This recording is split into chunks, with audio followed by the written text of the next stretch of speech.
An antiques roadshow story that will make you believe in treasure. We've all dreamt of it, haven't we? That once-in-a-lifetime moment of discovery, the thrill of sifting through dusty shelves in a quiet, unassuming second-hand shop, your fingers grazing over forgotten trinkets, when suddenly your eyes land on it. Something special. Something that whispers a story from a bygone era. For most of us, it's a fantasy, a daydream to sweeten a Saturday afternoon. But for one Sydney woman, that dream exploded into a breathtaking reality under the bright lights of the Australian Antiques Roadshow. Imagine the scene. A bustling hall filled with the gentle hum of anticipation. People from all walks of life have come, clutching their beloved heirlooms, dusty attic finds, and car boot sale treasures, all hoping for a sliver of magic. Our hero for the day, a woman with a keen eye and a love for a good bargain, steps forward. In her hands, she carefully cradles a vase. It's not just any vase. It's a piece of art, alive with the image of majestic Highland cattle, their shaggy coats painted with such life you can almost feel the Scottish wind whipping through the pastoral scene. She explains to the expert, the renowned John Sandon, how this beautiful object came into her life.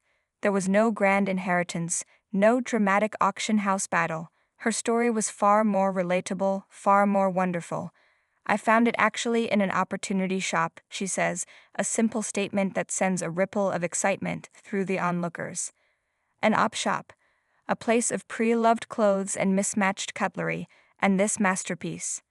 John Sandon leans in, his eyes, trained over decades to spot the extraordinary, light up with recognition. You can see the moment he knows. This isn't just a pretty piece of pottery, it's a story waiting to be told. The crowd, sensing the shift in energy, inches closer. Collectors go mad for these, he murmurs, turning the vase over in his hands with the reverence of a true connoisseur. On the bottom, a simple code confirms his suspicions. This is the work of the legendary Harry Stinton, a master artist from the famed Royal Worcester factory. The code reveals even more. The vase was crafted in 1958.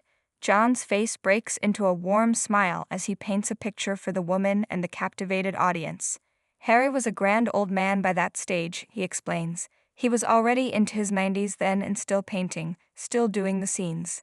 This is where the story deepens, transforming from a simple valuation into a poignant tribute to a life dedicated to art. Harry Stinton, born in 1883, wasn't handed an easy life. His childhood was a revolving door of illnesses and long, lonely stays in hospital wards. But within that fragile boy was an unbreakable artistic spirit. Instead of being defined by his challenges, he poured his soul into his craft, eventually becoming one of the most celebrated ceramic artists of the 20th century. He spent an incredible 67 years at the Royal Worcester factory, his hands and heart shaping a legacy that would long outlive him. While he painted many beautiful scenes, from gentle sheep to sweeping landscapes, it was his Highland cattle that became his signature, his soul on porcelain.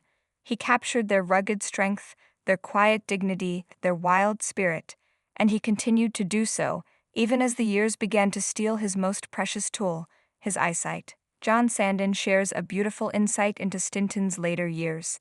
His eyesight had gone a bit, so his later work is a little bit impressionist. He couldn't see them so well, he says. But what could have been seen as a flaw became a new form of genius.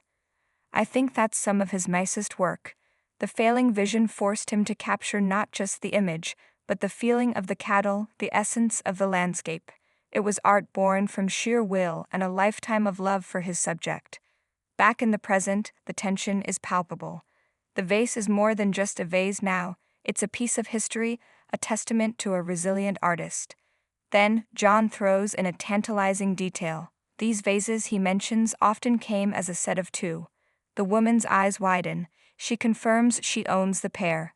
The other one has a small chip, she admits, a tiny imperfection that tells its own story of a life lived. A broad, joyful laugh erupts from John. 2 of them for $30? It shouldn't be allowed, oh dear, he exclaims, shaking his head in delightful disbelief. This is the moment everyone has been waiting for. The culmination of a $30 punt and a lifetime of artistic dedication. These are seriously expensive now, John says, his tone shifting from storyteller to appraiser. The crowd holds its breath. A pair with one chip. They're going to be $7,000 to $8,000. The number hangs in the air, electric and unbelievable. $7,000 to $8,000. The woman's reaction is everything. It's pure, unscripted, and deeply human. A sound escapes her, a mix of a gasp,